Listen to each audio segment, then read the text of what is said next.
Hello बच्चों, कल हमने ट्रिग्नोमेट्रिक इनवर्स ट्रिग्नोमेट्रिक फंक्शन में क्वेश्चंस नंबर 1 से लेकर के 12 तक सॉल्यूशंस को देखा था। आज जो है क्वेश्चंस नंबर 12 के बाद में 13 से लेकर के जो इस एक्सरसाइज में 21 तक है वहां तक आज इस एक्सरसाइज को खत्म करेंगे और कंप्लीट करेंगे। कल जो मैंने आपको पढ़ाया था और मैं सोचता हूं कि आपकी समझ में आराम से आया होगा, उसमें ज्यादा प्रॉब्लम्स नहीं थी। एक आधी क्वेश्चंस मैंने बीच में छोड़ा था और वो आप लोगों ने कर लिया होगा। उसके बारे में भी मैंने उस वीडियो में बताया था कि इसमें x इक्वल्स टू इतना tan थीटा मानना है और वैल्यू को पुट करके उसको कैलकुलेट कर लेना है। एक क्वेश्चन छोड़ा था और आज उससे आगे के बारे में बात करेंगे। कल क्वेश्चन नंबर 12 तक बात हुई थी, आज क्वेश्चन नंबर 13 से शुरुआत होगी। ठीक है, तो जरा देखते हैं क्वेश्चन नंबर 13 क्या कहता है। तो क्वेश्चन नंबर जो 13 है उसमें ये एनसीईआरटी में कहा गया है कि tan 1/2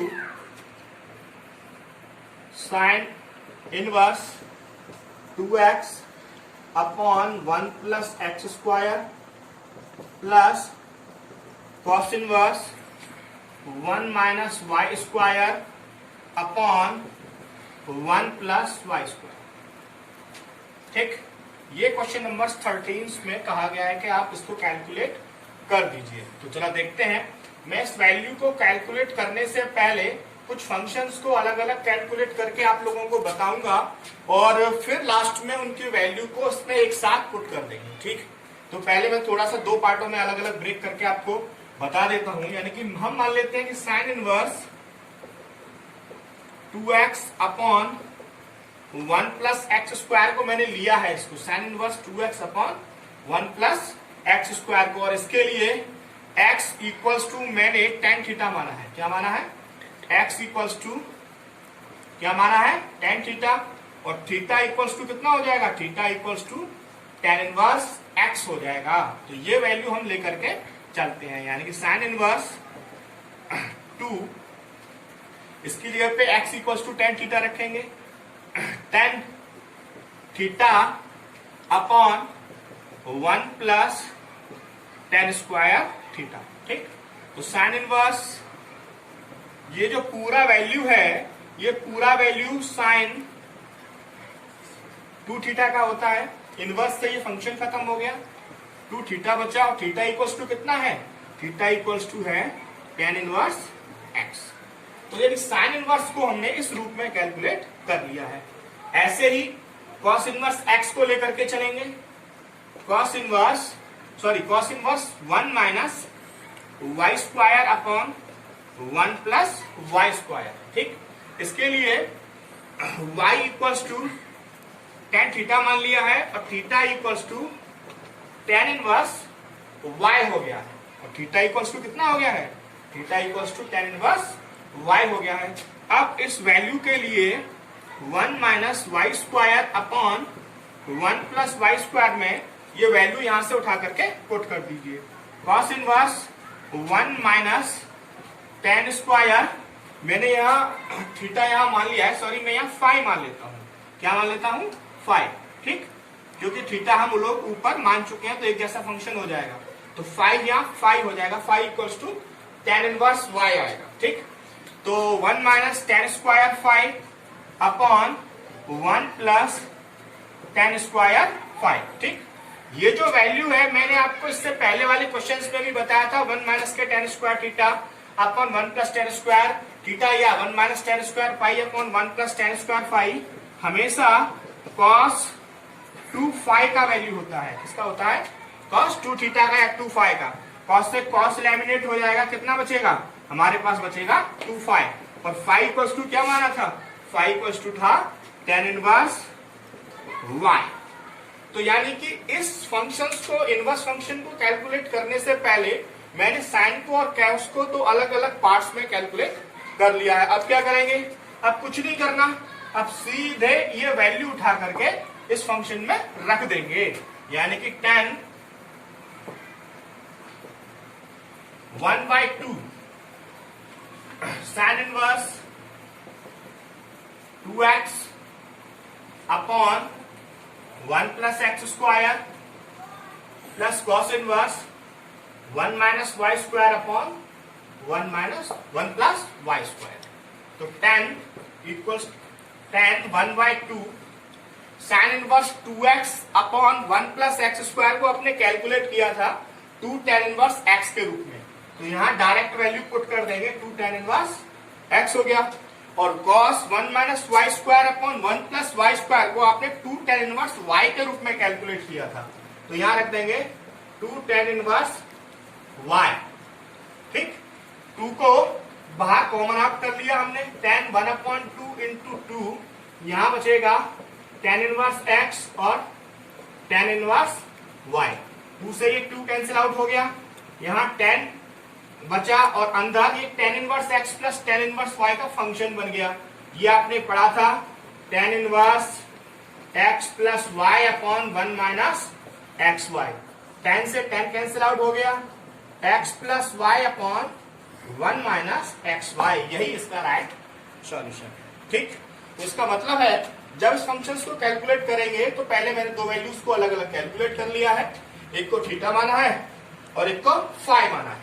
दोनों के वैल्यूज के अलग अलग मान निकाल दिए, लास्ट में ये लेकर के चले, उसमें वैल्यू पुट की है, tan inverse x plus tan inverse y का बनाया है और फॉर्मूले को रख करके उसको कैलकुलेट कर दिया है। ये क्वेश्चन नंबर 13 का सॉल्यूशन है। सरलतम लिखा गया है जिससे कि आपके आसानी से समझ में आ जाए। ये साइन इनवर्स साइन 2 थीटा का फंक्शन है और ये cos 2 फाई का फंक्शन है। ठीक है, cos 2 फाई का या cos 2 थीटा का, बात देखिए वहीं से बन करके आता है, भले एंगल कुछ भी हो, फाई हो, थीटा हो, कुछ भी रख सकते हैं। ठीक, तो मैं आशा कर रहा हूँ आपकी समझ में आ रहा होगा। ये क्वेश्चन नंबर 13 था। क्वेश्चन नंबर 13 के बाद में क्वेश्चन नंबर 14 की बात आती है। क्वेश्चन नंबर 14 देखते हैं, इसको पॉज करके नोट कर लीजिएगा, कोई प्रॉब्लम है आप मुझे कमेंट बॉक्स में लिख सकते हैं। तो क्वेश्चन नंबर 15 को देखते हैं कि क्वेश्चन नंबर 14 में क्या कह रहा है। क्वेश्चन नंबर 14 में जो प्रॉब्लम्स दी हैं उसमें कहा गया है, क्वेश्चन नंबर 14वें में ये कह रहा है यल sine inverse 1/5 plus cos inverse x equals to 1 है। तो x का मान बताओ, ये उसने पूछा है। तो सिंपल बात है, लेकर के चलते हैं इसको। Sine inverse 1/5 cos inverse x equals to ये 1 दिया। ठीक, तो sine inverse 1/5 cos inverse x, ये 1 साइन में साइन π/2 का वैल्यू होता है। किसका होता है? साइन π/2 का। साइन से साइन एलिमिनेट हो गया, यहां बचेगा sine inverse 1/5 cos inverse x equals to π/2। इतना बचा, यानी कि साइन से साइन एलिमिनेट हो गया, sine inverse 1/5 plus cos inverse x equals to π/2। और हम क्या करते हैं, मैं इस तरफ एक फंक्शन को जोड़ूंगा और एक फंक्शन को घटाऊंगा। मैंने यहाँ देखा, यहाँ जो एंगल है वो 1/5 है, यानी कि जो इनवर्स फंक्शन में x का जो वैल्यू है यहाँ 1/5 है। तो मुझे इसको खत्म करना है। इसके लिए मैंने क्या किया कि जो साइन इनवर्स 1/5 है इसमें मैंने कॉस इनवर्स इसी के एंगल का जो फंक्शन है वो जोड़ दिया है, और इसी के एंगल का जो फंक्शन है वो मैंने माइनस कर दिया है। और जो लास्ट वाला टर्म है जो जैसा है मैंने वैसा ही रखा है, यानी कि कुल मिलाकर के sign inverse x plus cos inverse इसको एक जैसा रखा है। इसको ऐसे भी लिख सकते हैं, sine inverse 1/5 plus cos inverse 1/5 minus cos inverse 1/5 plus cos inverse x equals to pi. मैंने जब शुरुआत में प्रिंसिपल वैल्यूज को बताया था एक्सरसाइज 2.1 में, उसके बाद मैंने एक्सरसाइज 2.2 में जब बात की थी तो मैंने कुछ प्रूफ कराए थे। Sine inverse x plus cos inverse x equals to π/2 होता है, वो मैंने सबसे पहले जो फॉर्मूला था सबसे पहले प्रूफ कराया था। यानी कि sine inverse x plus cos inverse x equal to pi by two. तो यहाँ एक्स का जो वैल्यू है वो दोनों का समान है, यानी कि sine inverse x plus cos inverse x, तो ये पूरा किसके बराबर हो जाएगा, ये पूरा पाई बाई टू के इक्वल हो जाएगा। तो यहाँ लिख सकते हैं pi by two minus cos inverse 1/5 plus cos inverse x equals to pi by two. Pi by two से ये पाई बाई टू को आप एलिमिनेट कर दीजिए, यानी कैंसिल आउट कर दीजिए। यहां बचेगा माइनस का cos inverse 1/5 plus cos inverse x equals to 0 हो गया, ट्रांसफर कर दीजिए वैल्यू। माइनस का cos inverse 1/5 equals to minus का कॉस इनवर्स एक्स, इससे ये कैंसिल आउट हो गया। दोनों ही इनवर्स फंक्शंस की वैल्यू है, तो कॉस इनवर्स से कॉस इनवर्स खत्म हो जाएगा, कितना बचेगा x इक्वल्स टू 1/5। यही इसका राइट सॉल्यूशन है। ठीक, कोई प्रॉब्लम हो तो आप मुझे बता सकते हैं, सिंपल लिखा है, समझ में आ गया होगा। ये क्वेश्चन नंबर 14 का सॉल्यूशन है। इसके बाद जो हमारे पास बच रहा है क्वेश्चन नंबर 14 के बाद क्वेश्चन नंबर 15 है, और क्वेश्चन नंबर फिर उसके बाद में 16 में बात करेंगे। कोई प्रॉब्लम हो तो आप मुझे बता सकते हैं। यहां तक मैं आशा कर रहा हूं कि आपके समझ में आ रहा होगा। ठीक, चलिए तो देखते हैं क्वेश्चन नंबर 15 को देखते हैं। इसके बाद प्रिंसिपल वैल्यू सॉल्यूशन के बाद में इनवर्स फंक्शन हमेशा फॉर्मूले बेस्ड होते हैं। ये तभी ढंग से चलते हैं जब हम लोग ढंग से फॉर्मूलों का प्रूफ और ये सब चीजें करके रखते हैं। क्वेश्चन नंबर 15 में कहा है tan inverse x minus 1/(x-2) plus tan inverse x plus 1/(x+2) equals to pi by 4। ठीक, इसके कैलकुलेट करने से पहले ये जो दिया है tan inverse x minus 1/(x-2) plus tan inverse x plus 1/(x+2। ठीक, ये दोनों फंक्शंस को कैलकुलेट करने के लिए इन दोनों फंक्शंस को कैलकुलेट करने के लिए एक फॉर्मूला यहां बन रहा है tan inverse x plus tan inverse y का। तो इसमें अप्लाई कर सकते हैं, हम लिख रहे हैं tan inverse x plus tan inverse y बनेगा tan inverse x plus y upon 1 minus का xy, 1 minus x minus 1 x-2 plus x plus 1/(x+2) upon 1 minus x minus 1/(x-2) into x plus 1/(x+2). ठीक, equals to कितना चल रहा है, equals to pi by 4 चल रहा है। ठीक है, तो इन दोनों का एलसीएम ले लीजिए। इनवर्स फंक्शंस को आप उधर भेज सकते हैं, यानी कि जो इनवर्स फंक्शन है उधर जाएगा तो tan पाई बाई 4 हो जाएगा, यानी कि x minus 1 into X plus 2 LCM ले दिया है, plus x plus 1 x minus 2 upon इन दोनों का वैल्यू यहां ट्रांसफर करेंगे, x minus 2 x plus 2 minus x minus 1 x plus 1 upon यहां बचेगा x माइनस 2 और x plus 2 slash x minus 2 और x प्लस 2, ये इससे कैंसिल आउट हो गया। इक्वल्स टू यहां लिख सकते हैं, ये हो गया tan पाई बाई 4। ठीक, इनवर्स को उधर लेंगे, इन दोनों का मल्टीप्लाई आप कर सकते हैं। इसको लिखेंगे x² minus x plus 2x minus 2 plus x² plus x minus 2x minus 2 upon ये हो गया x² माइनस 4 और ये हो गया x² माइनस 1 और ये tan पाई बाई 4 का वैल्यू 1। ठीक, इसको लिख दीजिए आगे x², 2x में से एक x गया तो प्लस का x minus 2 plus x², 2x में से एक x गया तो माइनस का x minus 2 upon x² minus 4 minus x² plus 1 equals to 1। ठीक, आगे चलते हैं। x² और एक x² हो गया कितना, 2x²। इसके बाद में एक इस x से ये x एलिमिनेट हो गया, माइनस 2 हो गया, माइनस का 4 और नीचे बचेगा x² से x² एलिमिनेट हो गया, 4 में से एक गया तो माइनस का 3 इक्वल्स टू 1। ठीक, कर लीजिए आगे, क्रॉस मल्टीप्लाई कर दीजिए।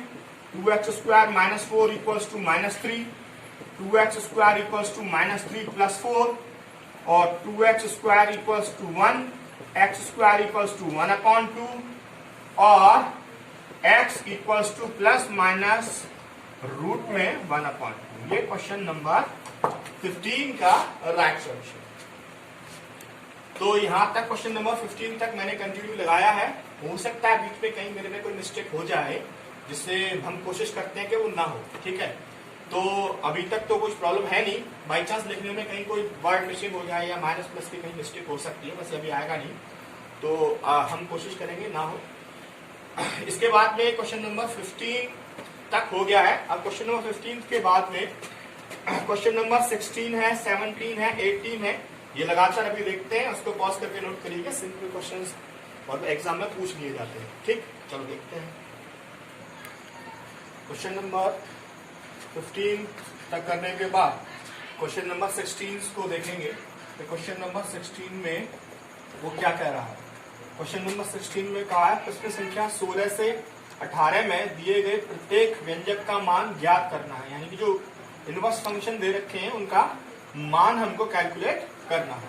तो इसमें दिया है कि साइन इनवर्स साइन 2π/3। ठीक, तो आप क्या करेंगे, आप ये सोचेंगे कि इनवर्स फंक्शन तो दे रखा है, साइन से साइन को एलिमिनेट कर देंगे और 2π/3 आंसर आ जाएगा। नहीं, 2π/3 इसका आंसर नहीं होगा। ठीक, क्यों नहीं होगा, रीजन लिख देते हैं, इसलिए नहीं होगा। यानी कि principal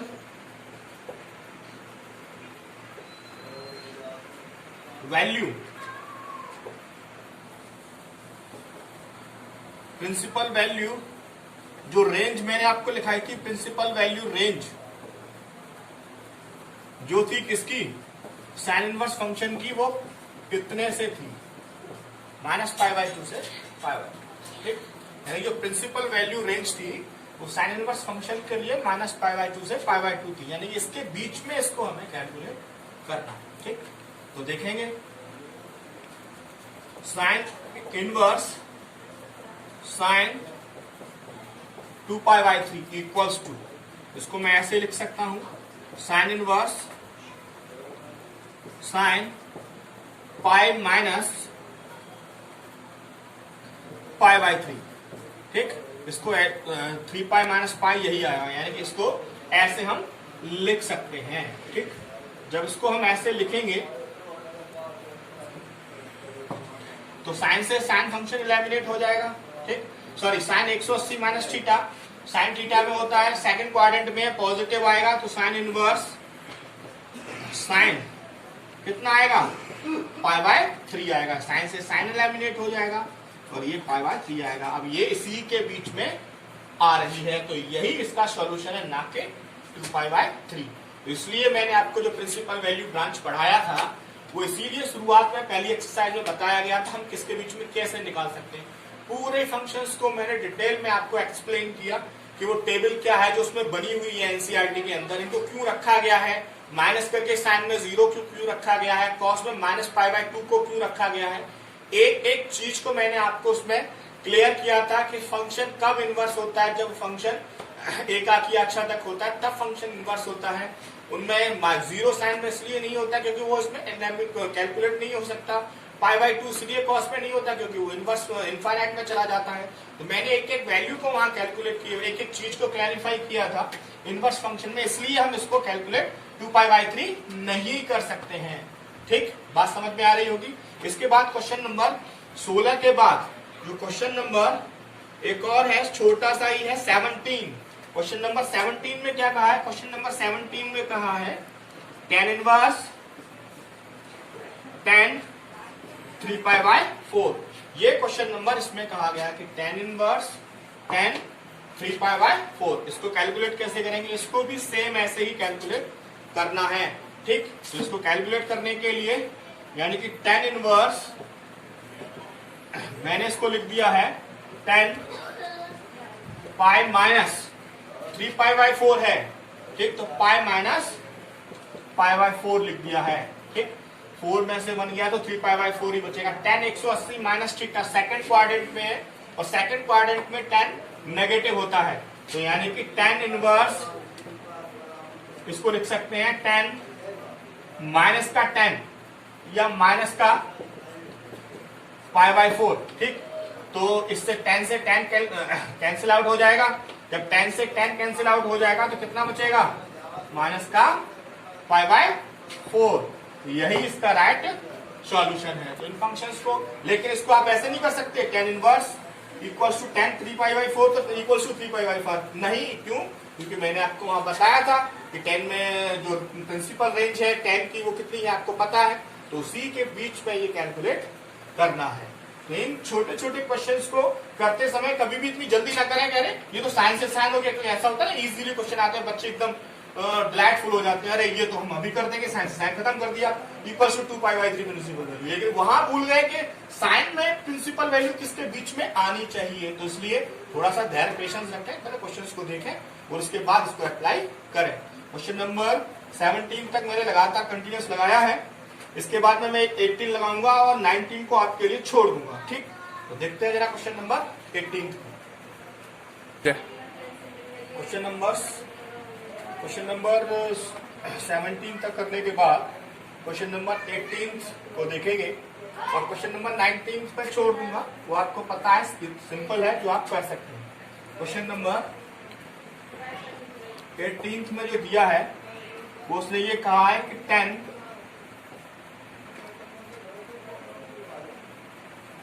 sin inverse 3/5 cot inverse 3/2 ये दिया।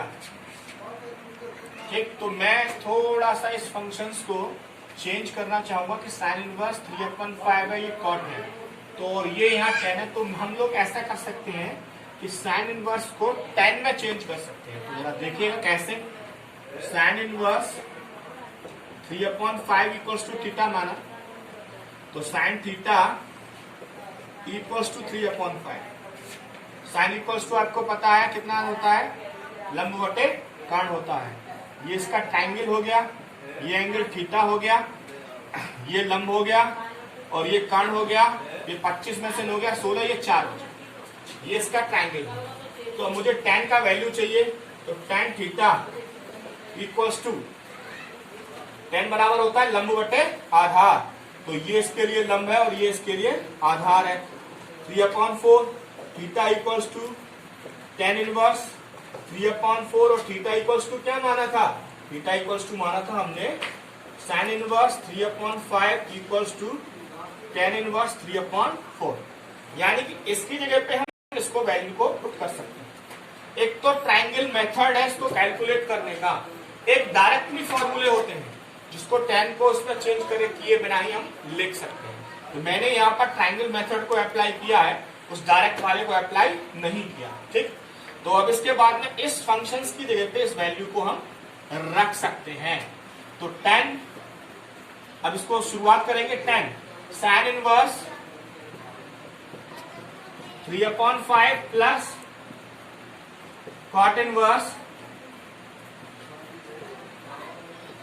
3/2। ठीक, tan sin इनवर्स 3/5 की जगह पे किसको लिख सकते हैं, इसको लिख सकते हैं tan इनवर्स 3/4 और cot को हम 1/10 कर सकते हैं। तो इसको चेंज कर दीजिए और tan लिख दीजिए, यानी कि न्यूमरेटर को डिनोमिनेटर बना दीजिए और डिनोमिनेटर को न्यूमरेटर यानी अंश को हर और हर को अंश, इसको मैंने चेंज कर दिया। अब फॉर्मूला बना tan inverse x plus tan inverse y का। तो tan ये हो सकता है, ये हो जाएगा tan inverse x plus y upon 1 minus x y.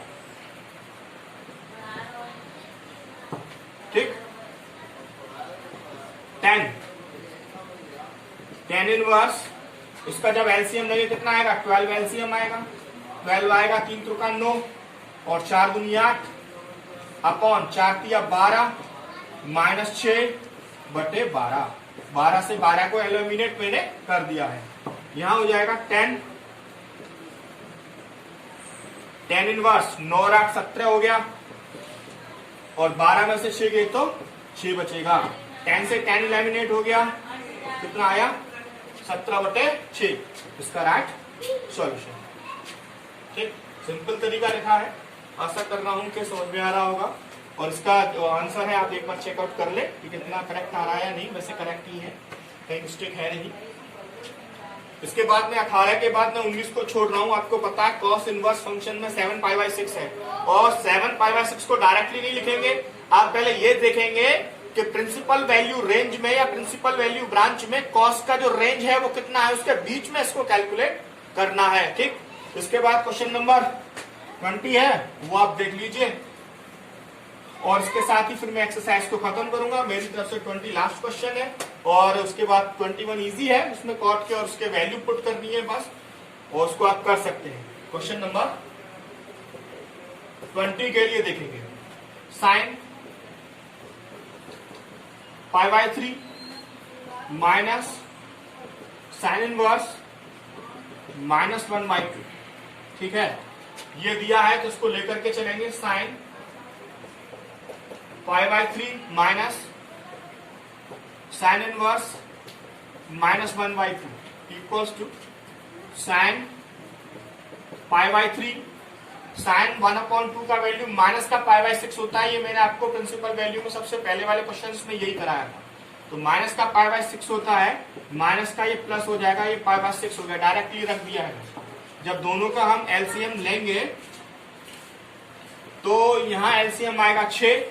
ठीक, 6 का एलसीएम आने के बाद 2 का मल्टीप्लाई हो जाएगा यहाँ होगा 1 का, और साइन ये हो जाएगा 3π/6। ठीक, और 3π/6 से इसको काट देंगे 2 बार, ये बचेगा साइन π/2, और साइन π/2 का आपको पता है कितना होता है, साइन 90 का वैल्यू 1 होता है, यानी कि D is the correct answer है। कितना है, डी इसका करेक्ट आंसर है। यहाँ पर एक्सरसाइज आपकी खत्म हो रही है। मैंने इस एक्सरसाइज 7.2 में केवल एक तो क्वेश्चन नंबर 10 छोड़ा था, इसके बाद एक क्वेश्चन नंबर 19 को छोड़ा है, और एक क्वेश्चन नंबर 21 को छोड़ा, यानी कि 3 क्वेश्चंस मैंने इसमें छोड़े हैं 21 में से, और 18 क्वेश्चंस मैंने आपके लिए लगातार लगाए हैं। अभी तक मैं आशा कर रहा हूँ कि आपके समझ में आ रहा होगा। इसके बाद में कल जब बात होगी तो इसकी मिसक्रियस एक्सरसाइज में बात होगी, और जो इसके लिए कल लास्ट डे रहेगा इस चैप्टर के लिए, कोशिश करेंगे कि उस मिसक्रियस एक्सरसाइज को कल खत्म करें, और आप आसानी से इसको समझ करके, वीडियो देखने के बाद समझ करके एक बार इसको नोट करने के बाद क्वेश्चंस को फेयर कॉपी में नोट करें, जो कि आगे आपके लिए काम में आएगी, और डीपली स्टडी करें। इन जो फंक्शंस को, जो प्रिंसिपल वैल्यूज को कैलकुलेट करना है, उनको पहले सोचने के बाद, ऐसा नहीं जल्दबाजी में करके आप उसको उल्टा सीधा कैलकुलेट करते, पहले सोचें कि किसमें हमें किस रेंज में जाना है, कहाँ से किस प्लेयर तक पूछा है, उसके बाद इसको कैलकुलेट करें। कभी कभी आपके लिए थोड़ी सी मेरे पास कुछ चीजें हैं, मैं वो बता रहा हूँ। कभी कभी ऐसा होता है कि हम लोग कोशिश कर रहे हैं कि आपकी क्वालिटी एकदम बढ़िया है, आप लोगों को अच्छा देखने को मिले। कभी कभी पहले दिन तक उस फर्स्ट वीडियो में थोड़ी बहुत कहीं वो रही होगी, तो आपको थोड़ी असुविधा हो रही होगी। आपको पता है लॉकडाउन है, सब लोग परेशान हैं, तो मेरे पास भी इतना साधन अभी अवेलेबल नहीं है, लेकिन फिर भी मैं कोशिश कर रहा हूँ कि आपके लिए बेस्ट दें, क्योंकि हम लोग कहीं जा नहीं सकते। तो थोड़ी असुविधा के लिए मेरे पास खेद है, मैं इसमें असमर्थ हूँ और मैं ज़्यादा कुछ कर नहीं सकता। लेकिन आपको पता है विद्यार्थी तभी बनता है जब वो असुविधाओं से लड़ता है। आप ये बहुत से ये सोचेंगे अरे हमें वीडियो देखेंगे फिर नोट करेंगे, बहुत से बच्चे ये सोचते हैं। तो आप ऐसा नहीं है, आप जो बच्चे असुविधाओं से न लड़े वो विद्यार्थी, आपको पता है लोग बोलते हैं पक्कर के ही निकलता है तो तभी मजा आता है। तो ये समझ लीजिए कि हमारे लिए एक बहुत बड़ा चैलेंज चल रहा है, जिसमें हमें अपने आप को प्रूफ करना है कि हाँ हम लोग काम कर रहे हैं, हम लोग हर मुश्किल पे अपने आप को तैयार करेंगे। थोड़ी बहुत समस्याएं हैं, अगर बाई चांस कोई प्रॉब्लम आ रही है आप मुझे कॉल करके पूछ सकते हैं। मेरा नंबर सभी स्टूडेंट के पास है जो क्लासेस हमारे पास लेते हैं, ठीक। स्कूल्स में जो लोग बच्चे हैं सबका मेरे पास फोन नंबर है, और मेरा भी उनके पास। अगर कोई प्रॉब्लम आती है तो आप आसानी से उसमें मेरे से पूछ सकते हैं। लेकिन थोड़ा बहुत कहीं कोई प्रॉब्लम मतलब दिखने में या थोड़ा बहुत, वैसे मैं कोशिश कर रहा हूँ कि आपको अच्छा मिले, ठीक है। घर पे रहिए, स्टे होम, कहीं जाइएगा मत, और अपने घर पे रहिए। परेशानी ज्यादा घर वालों को क्रिएट ना करें, क्योंकि ऐसा होता है ना कुछ लोग ज्यादा दिन घर रहते हैं तो आपको ऐसा लगे। और पढ़ाई में ध्यान लगाइए, सारा काम जो मिल रहा है उसको, बहुत सारा काम मिल रहा है, हम लोग अगर उसको डेली बेसिस पे करेंगे तो कई सारे घंटे हमारे उस काम में निकल जाएंगे। स्टडी करिए, 12th है, बोर्ड है, थोड़ी सी भी चूक मत करिएगा। सभी बच्चों के लिए है मेरे पास, खासकर उन बच्चों के लिए ज्यादा है जो लोग हकदार है अच्छे नंबर्स के लिए, अच्छी मेरिट के लिए हकदार है। तो मैं कोशिश उनसे सभी से कह रहा हूँ, समझ रहे होंगे मैं जिससे कह रहा हूँ कि वो ज्यादा वर्क करें, ठीक है। कल बात करेंगे लास्ट एक्सरसाइज में